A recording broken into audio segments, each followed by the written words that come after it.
खेतों में काम भी जरूरी है। अगर हम कमाएंगे नहीं तो घर कैसे चलेगा। राहुल अपने पिता की बात को समझता था, इसलिए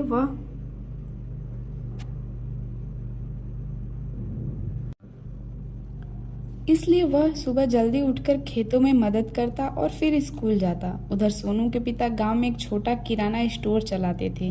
वे चाहते थे कि सोनू दुकान संभाले, लेकिन सोनू का सपना डॉक्टर बनने का था। सोनू पिता से विनती करते हुए कहता है, पिताजी मैं पढ़ना चाहता हूँ, डॉक्टर बनना चाहता हूँ, कृपया मुझे पढ़ाई करने दें। सोनू के पिता संकोच करते हुए कहते हैं, बेटा हमारी आर्थिक स्थिति अच्छी नहीं है, लेकिन अगर तुम्हारी मेहनत सच्ची है तो मैं तुम्हें रोकूंगा नहीं। सोनू ने गांव के डॉक्टर से मदद मांगी। डॉक्टर ने उसे कुछ पुरानी मेडिकल किताबें दी और कहा कि अगर उसे कोई भी सवाल हो तो वह उनसे आकर पूछ सकता है। इधर राहुल के ने गांव के एक बड़े भाई से पुराने गणित और विज्ञान की किताबें ले ली। अब दोनों दोस्तों के पास पढ़ाई के लिए साधन तो थे, लेकिन गांव में बिजली नहीं थी, इसलिए वे लॉलटेन से पढ़ाई की रोशनी में रात भर पढ़ाई करते थे। सफलता की ओर कदम। गांव में इंटरनेट की सुविधा बहुत कम थी, लेकिन राहुल और सोनू ने मोबाइल फोन के जरिए ऑनलाइन पढ़ाई करने का तरीका ढूंढ ही निकाला। गांव में एक ऊंची जगह थी जहां थोड़ा नेटवर्क आता था। वे रोज रात में वहां जाकर ऑनलाइन लेक्चर सुनते थे। धीरे धीरे उनकी मेहनत रंग लाने लगी। वे अपनी कक्षा में अव्वल आने लगे। 12वीं की परीक्षा नजदीक आ रही थी, इसलिए दोनों ने दिन रात मेहनत शुरू कर दी। परीक्षा के दिन दोनों आत्मविश्वास से भरे हुए थे। उन्होंने पूरी लगन से परीक्षा दी और फिर परिणाम का इंतजार करने लगे। जब परीक्षा के नतीजे आए तो गांव में खुशी की लहर दौड़ गई। राहुल ने इंजीनियरिंग कॉलेज में प्रवेश पा लिया था और सोनू की मेडिकल कॉलेज में सीट मिल गई थी। गांव में यह खबर आग की तरह फैल गई। लोग उनके संघर्ष की कहानी सुनकर भावुक हो गए। गांव के बच्चों को अब लगने लगा कि वे भी मेहनत करके अपने सपनों को पूरा कर सकते हैं। गांव का मुखिया गर्व से कहता है, ये दोनों हमारे गांव के गौरव हैं। इन्होंने साबित कर ही दिया कि अगर इंसान में लगन हो तो कोई भी मुश्किल उसे रोक नहीं सकती। कुछ दिनों बाद जब राहुल और सोनू कॉलेज जाने के लिए गांव छोड़ रहे थे, तो छोटे छोटे बच्चे उनसे आशीर्वाद लेने आए। एक बच्चा उत्सुकता से पूछा, भैया हम भी आपकी तरह बड़े होकर कुछ बन सकते हैं ना। राहुल भी मुस्कुराते हुए बोला, बिल्कुल, बस मेहनत और आत्मविश्वास बनाए रखो। सोनू प्रेरणादायक स्वर में कहता है, हाँ सपने देखो और उन्हें पूरा करने के लिए जी जान लगा दो। एक दिन तुम्हारी भी सफलता की कहानी बनेगी। राहुल और सोनू की यह कहानी साबित करती है कि अगर मन में सच्ची लगन हो तो किसी भी कठिनाई को पार किया जा सकता है। गांव के बच्चों आज हम आपके सामने प्रस्तुत कर रहे हैं एक ऐसी कहानी जो कि यूपीएससी टॉपर्स के संघर्ष और जीत की कहानी है। हर साल लाखों छात्र यूपीएससी की परीक्षा देने के लिए दिन रात मेहनत करते हैं, लेकिन बहुत कम लोग ही इस कठिन परीक्षा को पास कर पाते हैं। यह सफ़र केवल पढ़ाई तक सीमित नहीं होता, बल्कि इसमें धैर्य, मानसिक संघर्ष और अनगिनत त्याग भी शामिल होते हैं। आज हम एक ऐसी ही प्रेरणादायक कहानी सुनाने जा रहे हैं, एक साधारण परिवार के लड़के अभिषेक शर्मा की, जिन्होंने कठिनाइयों के बावजूद अपने सपनों को साकार किया और यूपीएससी टॉप किया। अभिषेक के संघर्षों की शुरुआत होती है उत्तर प्रदेश के एक छोटे से गांव से। उनके पिता एक किसान थे और माँ गृहिणी। घर में आर्थिक स्थिति बहुत अच्छी नहीं थी, लेकिन उनके माता पिता ने हमेशा उनकी पढ़ाई को प्राथमिकता दी। गांव में अच्छी स्कूलिंग की सुविधा नहीं थी, इसलिए उन्होंने सरकारी स्कूल में पढ़ाई की। अभिषेक शुरू से ही पढ़ाई में अच्छे थे, लेकिन संसाधनों की कमी थी। उनके पास न तो महंगे कोचिंग क्लासेस के पैसे थे और न ही अच्छी किताबें खरीदने का साधन। वह गांव की लाइब्रेरी में जाकर पुराने अखबार और किताब पढ़ते थे। कई बार बिजली नहीं होने के कारण उन्होंने लॉलटेन की रोशनी में पढ़ाई की।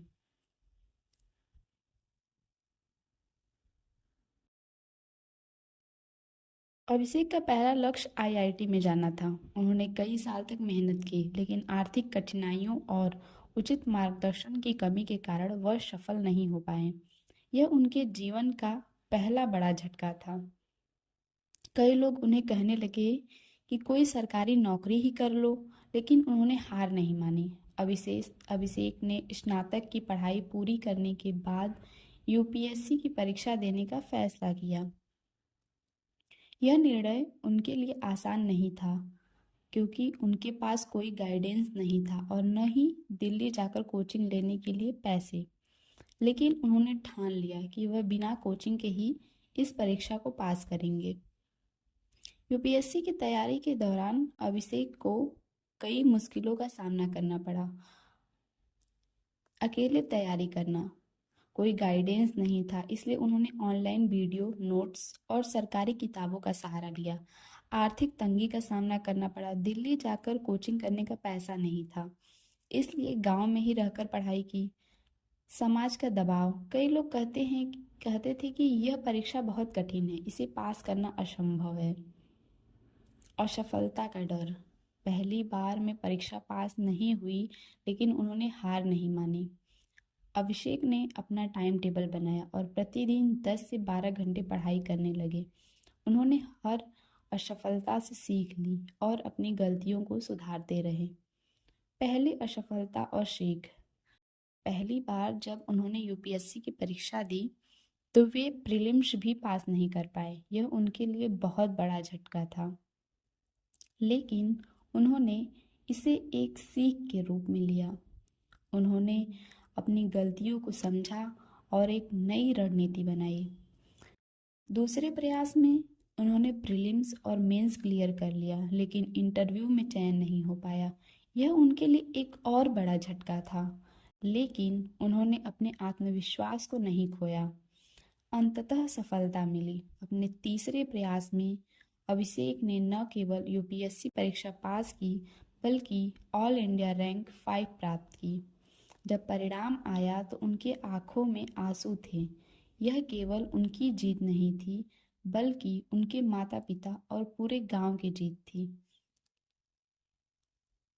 अभिषेक की कहानी हमें सिखाती है कि कभी हार मत मानो। असफलता केवल सीखने का एक तरीका है। संसाधनों की कमी बहाना नहीं होना चाहिए। अगर आपके पास दृढ़ संकल्प है, तो आप किसी भी बाधा को पार कर सकते हैं। समाज की बातों को नज़रअंदाज करें। लोग क्या कहते हैं, इस पर ध्यान देने के बजाय अपने लक्ष्य पर फोकस करें।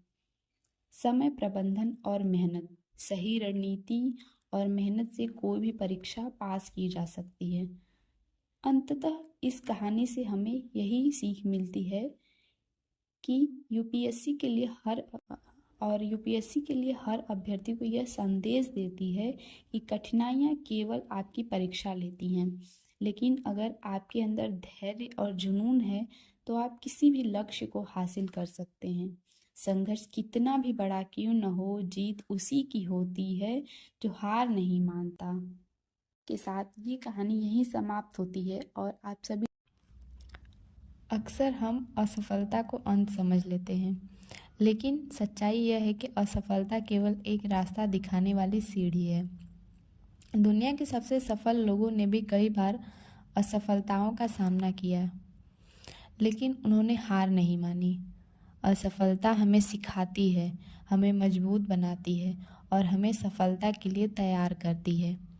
आज हम एक ऐसी प्रेरणादायक कहानी सुनेंगे जो आपको यह समझाएगी कि असफलता केवल एक पड़ाव है, न कि मंजिल। यह कहानी है एक युवा लड़के की, जिसने अपनी ज़िंदगी में कई बार असफलता का सामना किया, लेकिन अपने मेहनत और दृढ़ निश्चय से सफलता की ऊंचाइयों को छू लिया। राज एक छोटे गांव का रहने वाला लड़का था। उसका सपना था कि वह बड़ा होकर एक सफल बिजनेसमैन बने, लेकिन बचपन से ही उसे बहुत सी मुश्किलों का सामना करना पड़ा। उसके पिता एक किसान थे और घर की आर्थिक स्थिति बहुत खराब थी। राज जब स्कूल में था तब पढ़ाई में अच्छा था, लेकिन उसके पास किताबें खरीदने के पैसे नहीं थे। उसके शिक्षक ने उसकी मदद की, लेकिन 10वीं कक्षा में उसे पहली बड़ी असफलता मिली। वो परीक्षा में फेल हो गया। यह उसके लिए बहुत बड़ा झटका था। राज को लगा कि अब उसका सपना टूट गया है। उसके दोस्त आगे बढ़ रहे थे और वह वहीं रुक गया था। समाज ने उसे निकम्मा कहना शुरू कर दिया, लेकिन उसकी माँ ने उसे समझाया, बेटा, असफलता तुम्हें सिखाने के लिए आती है, हराने के लिए नहीं। माँ की बातों ने उसके अंदर एक नई ऊर्जा भर दी। उसने दोबारा परीक्षा की तैयारी की और एक बार अच्छे अंकों से पास हुआ। यह उसकी पहली सीख थी। हार मान लेना असली असफलता होती है। नई चुनौती और फिर असफलता। अब राज ने कॉलेज में एडमिशन लिया और पढ़ाई के साथ साथ एक छोटा बिजनेस करने की सोची। उसने अपने गांव में एक छोटी सी दुकान खोली, लेकिन बिजनेस में अनुभव न होने के कारण उसे भारी नुकसान हुआ। उसकी सारी पूंजी डूब गई। लोगों ने उसे ताने मारने शुरू कर दिए। कुछ ने कहा, तुमसे नहीं होगा, नौकरी कर लो। यह उसके लिए दूसरी बड़ी असफलता थी। असफलता से सीख और मेहनत की नई शुरुआत। लेकिन इस बार राज ने हार नहीं मानी। उसने अपनी गलतियों का विश्लेषण किया। उसने जाना कि उसे किताबें बिजनेस के बारे में सीखना होगा। उसने किताबें पढ़ी, सफल लोगों की कहानियाँ सुनी और फिर से एक नया बिजनेस प्लान बनाया। इस बार उसने एक ऑनलाइन बिजनेस शुरू किया, जो कम लागत में शुरू किया जा सकता था। धीरे धीरे उसका बिजनेस चलने लगा। उसकी छोटी छोटी सफलता मिलने लगी, जिससे उसका आत्मविश्वास बढ़ा। सबसे बड़ी असफलता और निर्णायक मोड़। कुछ सालों बाद जब उसका बिजनेस अच्छा चल रहा था, अचानक उसे एक बड़ी असफलता का सामना करना पड़ा।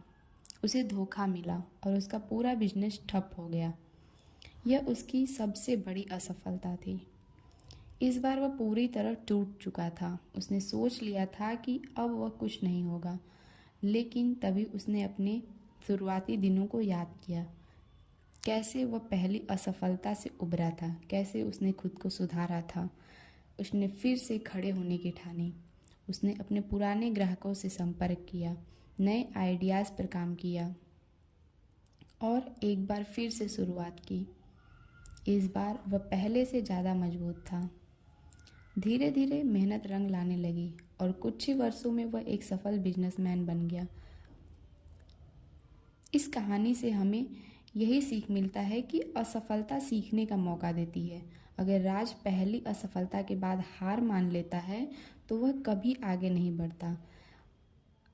समाज की नकारात्मक बातें सुनना बंद करो। अगर राज लोगों की बातें सुनकर बैठ जाता तो वह कभी सफल नहीं होता। अपनी गलतियों से सीखो। जब राज को बिजनेस में नुकसान हुआ तो उसने अपनी गलतियों से सीखा और दोबारा सफल हुआ। संघर्ष के बिना सफलता नहीं मिलती। बड़ी सफलता उन्हीं को मिलती जो बार बार गिरने के बाद भी उठते हैं। असफलता जीवन का अंत नहीं, बल्कि एक नया अध्याय होती है। यह हम पर निर्भर करता है, हम उससे क्या सीखते हैं और कैसे आगे बढ़ते हैं। अगर राज अपनी असफलताओं से घबरा कर हार मान लेता तो वह कभी सफल नहीं हो पाता। अगर आप भी किसी असफलता से गुजर रहे हैं तो याद रखें, यह सिर्फ एक कदम है, मंजिल नहीं। उठो, सीखो और आगे बढ़ो, क्योंकि सफलता तुम्हारी ही प्रतीक्षा कर रही है। धन्यवाद।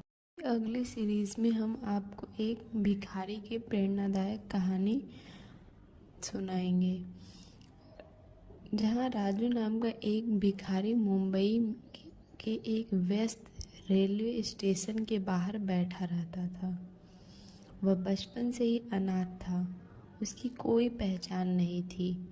रोज की तरह वह फुटपाथ पर बैठकर लोगों से भीख मांगता और गुजारा करता। बारिश हो या धूप, उसकी ज़िंदगी में कोई बदलाव नहीं आता। लेकिन राजू के अंदर एक सवाल हमेशा उठता, क्या मैं पूरी ज़िंदगी इसी तरह जीऊँगा? यह सवाल उसे सोने नहीं देता था। एक दिन एक सज्जन व्यक्ति स्टेशन के बाहर खड़े होकर उसे गौर से देख रहे थे। वह व्यक्ति, जिनका नाम अमित था, एक बिजनेसमैन थे। उन्होंने राजू से पूछा, तुम हर दिन भी क्यों मांगते हो? राजू ने जवाब दिया, मेरे पास कोई और रास्ता ही नहीं है। मेरे पास न कोई घर है, न कोई परिवार है, न कोई शिक्षा। अमित मुस्कुराए और बोले, रास्ते तो बहुत हैं, बस हिम्मत चाहिए। अगर तुम मेहनत करो तो तुम्हारी जिंदगी बदल सकती है। राजू ने उत्सुकता से पूछा, कैसे?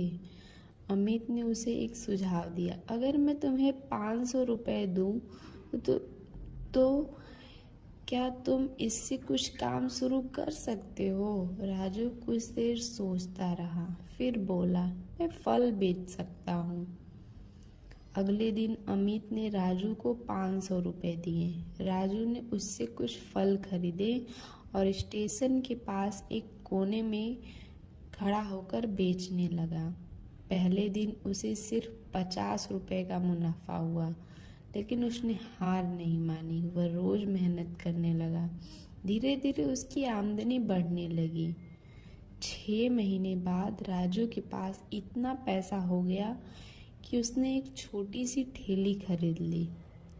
अब वह सिर्फ फल ही नहीं बल्कि जूस और नाश्ता भी बेचने लगा।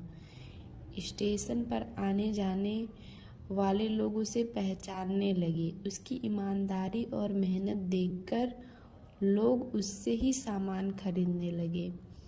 1 साल बाद राजू का ठेला एक छोटी दुकान में बदल गया। उसने 2 और लोगों को अपने साथ काम पर रखा, जो कभी उसकी ही तरह भिखारी थे। राजू ने धीरे धीरे अपनी दुकान की कमाई से और 2 दुकानें खोल ली। अब वह खुद एक बिजनेसमैन बन चुका था। एक दिन अमित फिर उसी स्टेशन पर आए और देखा कि वही भिखारी जिसने उन्होंने 500 रुपये दिए थे, अब एक सफल दुकानदार बन चुका था। अमित ने पूछा, अब भीख मांगते हो?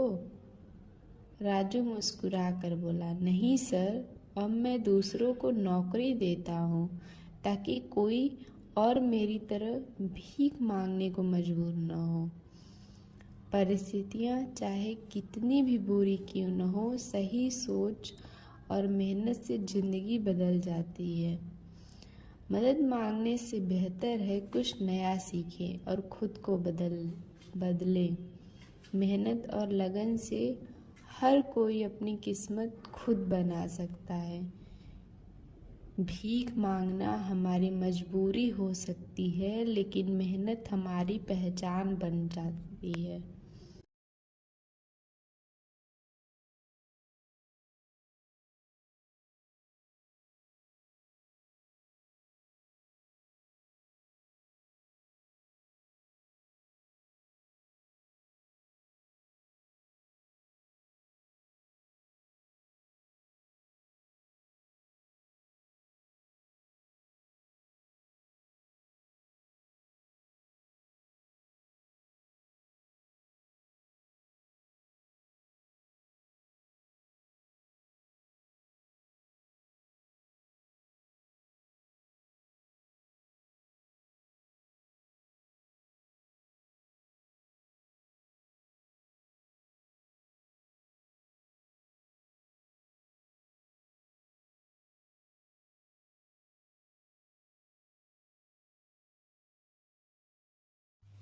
यह कहानी संध्या नाम की एक लड़की की है, जो एक छोटे से गांव में गरीबी और संघर्ष से जूझते हुए पली बढ़ी। उसका सपना था कि वह पढ़ लिख कर अपने परिवार की आर्थिक स्थिति को सुधारे और एक सफल डॉक्टर बने। लेकिन उसकी राह में कई मुश्किलें थीं। गरीबी, समाज की रूढ़िवादी सोच, संसाधनों की कमी और परिवार का समर्थन ना मिलना। हालांकि हालात उसके खिलाफ थे, लेकिन उसके इरादे मजबूत थे। उसने कभी हार नहीं मानी और मेहनत और दृढ़ निश्चय के बल पर सफलता प्राप्त की। यह कहानी उन सभी के लिए प्रेरणा है जो कठिनाइयों के बावजूद अपने सपने को सच करना चाहते हैं। संध्या का जन्म एक बेहद गरीब परिवार में हुआ। उसका गांव शहर से बहुत दूर था, जहां बुनियादी सुविधाओं की भी कमी थी। उसके पिता दिहाड़ी मजदूरी करते थे और माँ दूसरों के घरों में काम करके कुछ पैसे कमाती थी। परिवार के पास इतनी भी आमदनी नहीं थी कि वे 2 वक्त की रोटी ठीक से खा सकें। संध्या बचपन से ही पढ़ाई में बहुत होशियार थी, लेकिन उसकी पढ़ाई की राह आसान नहीं थी। स्कूल जाने की समस्या। गांव में एक सरकारी स्कूल था, लेकिन वहाँ पढ़ाई का स्तर अच्छा नहीं था। उसके पास न तो किताबें खरीदने के पैसे थे और न ही पढ़ने के लिए सही माहौल था। कई बार उसे भूखे पेट ही स्कूल जाना पड़ता था, क्योंकि घर में खाना नहीं होता था। और प्रायः यह देखा जाता है कि गांव में लड़कियों को की शिक्षा को महत्व नहीं दिया जाता था। फिर भी संध्या ने अपने सपने को मरने नहीं दिया। वह पुराने नोट्स से पढ़ती, दूसरों की दी हुई किताबों से पढ़ाई करती और मेहनत से आगे बढ़ती रही। जैसे जैसे वह बड़ी हुई, उसकी परेशानियां भी बढ़ने लगीं। जब उसने आगे की पढ़ाई करने की इच्छा जताई, तो माता पिता ने उसे समझाया कि घर की आर्थिक स्थिति ठीक नहीं है और उसे पढ़ाई छोड़ देनी चाहिए। लेकिन संध्या ने ठान लिया था कि वह हार नहीं मानेगी। अपने खर्चों को पूरा करने के लिए उसने खुद पैसे कमाने का फैसला किया। वह गांव के छोटे बच्चों को पढ़ाने लगी, जिससे उसे कुछ पैसे मिलने लगे। उसने कई बार घर के खर्च चलाने के लिए दूसरों के घरों में छोटे मोटे काम भी किए। गांव में बिजली की समस्या थी, तो वह रात में लालटेन के सहारे पढ़ाई करती। किताबें खरीदने के पैसे नहीं थे, इसलिए वह दूसरों से किताबें उधार लेकर अपने नोट्स तैयार करती। गांव के लोग उसे बार बार ताने मारते थे कि एक गरीब लड़की को पढ़ने की क्या ज़रूरत है। उसने इन सब की परवाह किए बिना अपनी मेहनत जारी रखी। संध्या ने अपनी कड़ी मेहनत और लगन से 12वीं कक्षा में टॉप किया। यह उसके लिए बहुत बड़ी उपलब्धि थी। उसके इस प्रदर्शन की खबर समाचार पत्रों में छपी। कुछ दानदाता और सामाजिक संगठनों ने उसकी मदद करने का फैसला किया। उसे शहर के एक अच्छे कॉलेज में प्रवेश मिल गया और सरकार से स्कॉलरशिप भी मिली। यह उसके जीवन का पहला बड़ा मोड़ था। कॉलेज में भी संघर्ष जारी रहा। कॉलेज में दाखिला मिल गया, लेकिन चुनौतियां अब भी बनी हुई थी। हॉस्टल में रहने और खाने के पैसे जुटाने के लिए उसने पार्ट टाइम जॉब शुरू की। उसके पास लैपटॉप नहीं था, तो वह लाइब्रेरी में जाकर पढ़ाई करती थी। कई बार उसे हतोत्साहित किया गया, लेकिन उसने कभी हार नहीं मानी। कॉलेज की पढ़ाई पूरी करने के बाद संध्या ने मेडिकल एंट्रेंस परीक्षा दी और सरकारी मेडिकल कॉलेज में चयनित हो गई। यह उसकी सबसे बड़ी जीत थी। उसके माता पिता, जो उसकी पढ़ाई के खिलाफ थे, अब गर्व से सबको बताते हैं कि उनकी बेटी डॉक्टर बनने जा रही है। गांव के लोग, जो कभी उसे ताने मारते थे, अब उसकी मिसाल देने लगे। मेडिकल पढ़ाई में आसान नहीं थी, लेकिन उसने अपनी मेहनत जारी रखी। रात रात भर पढ़ाई करना, मरीजों की देखभाल करना और कठिन परिस्थितियों का सामना करना उसने धैर्य और लगन से किया। आखिरकार वह एक सफल डॉक्टर बन गई। अब संध्या अपने गांव में वापस आई और वहां एक क्लिनिक खोला। उसने फैसला किया कि वह गरीबों का मुफ्त इलाज करेगी। अब वहीं लोग, जो कभी उसकी शिक्षा के खिलाफ थे, उसकी सराहना करने लगे। उसकी मेहनत और संघर्ष की कहानी हजारों लड़कियों के लिए प्रेरणा बन गई। संध्या की कहानी हमें यह सिखाती है कि गरीबी और मुश्किलें आपके सपनों को रोक नहीं सकती, अगर आप मेहनत करने को तैयार हैं। संघर्ष कितना भी बड़ा हो, लेकिन सफलता उससे कहीं ज़्यादा बड़ी होती है। सपने उन्हीं के सच होते हैं जो उन्हें पाने की हिम्मत रखते हैं।